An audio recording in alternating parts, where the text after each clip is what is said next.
Hi friends, welcome to Annapurna's kitchen. నేను మీ అన్నపూర్ణని. ఈరోజు మన కిచెన్లోకి వచ్చేసి రుచికరమైన ఆలూ కుర్మాని మీతో షేర్ చేసుకోబోతున్నానండి.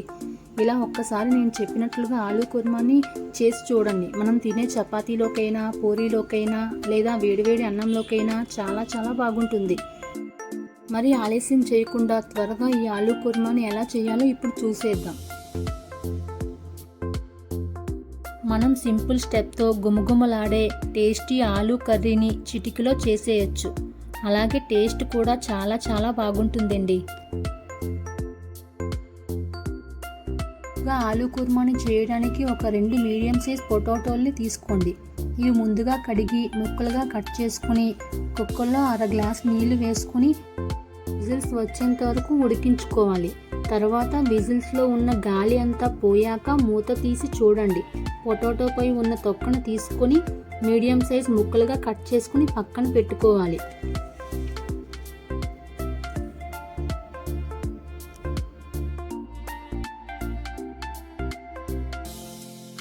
ఇప్పుడు ఒక మిక్సీ జార్లోకి 2 కట్ చేసిన టమాటా ముక్కల్ని తీసుకోండి.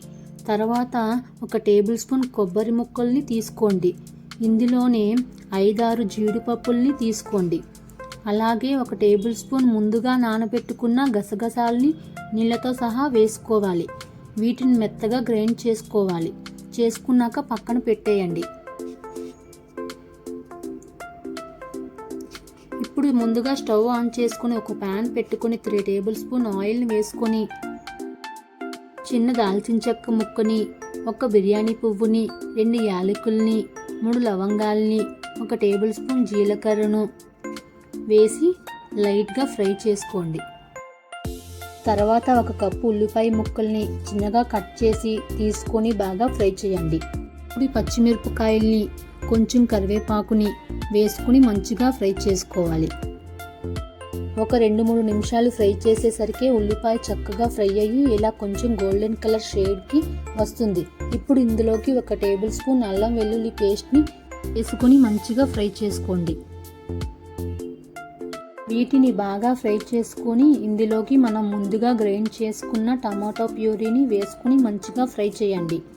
ఇందులో ఉన్న ఆయిల్ అనేది సెపరేట్ అయినంత వరకు ఫ్రై చేసుకోవాలి. అప్పుడే మనకి కూర అనేది మంచి రుచిగా కుదురుతుంది.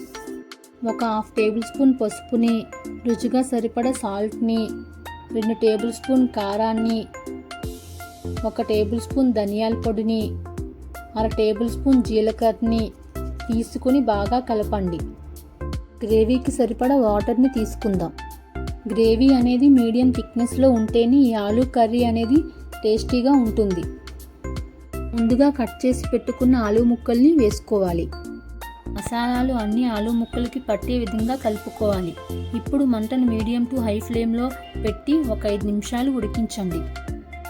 ఇందులో మంచి ఫ్లేవర్ కోసం కొంచెం చిన్నగా కట్ చేసుకున్న కొత్తిమీర ఆకుల్ని వేసుకోండి. చూసారు కదండి, కర్రీ కన్సిస్టెన్సీ అనేది మీడియం థిక్నెస్గా వచ్చింది. స్టవ్ ఆఫ్ చేసుకుని సర్వ్ చేసుకోవడమే. ఇలాంటి మరిన్ని రెసిపీస్ కోసం నా ఛానల్ని సబ్స్క్రైబ్ చేసుకోండి. Thank you for watching.